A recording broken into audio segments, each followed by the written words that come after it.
Alright guys, it's Chris again. 2020 Dash Ram 2500. Has a Cummins motor, turbo diesel, blackout package. This thing is super nice, super clean. We did a full WIR, 5% complete, 35% front windshield. This is actually the 5th vehicle that we do for this customer. Really good customer advance. Something that I will show you guys right here. We're making sure you guys become a family. I don't try to treat my customers as a customer and see as a money sign. We trying to treat everybody equal. No matter how much money you spend right here, we're making sure we deliver the same quality work no matter what.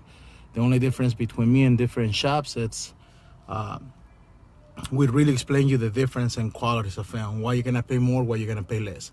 So that's the only difference between me and other shops. But when it comes quality work, workmanship, we deliver the same workmanship no matter how much money you spend. So this one, again, this is 5% complete. Like I always explain in my videos, these trucks, they have the stained glass in the back, so we throw limo on top of the stained glass, so you can get an idea. 5% in the front doors, and this is 35 in the front windshield actually. So it looks super clean. Clearance in the film is super good in this. So there it goes, guys. If there's any questions, concerns, always give us a call.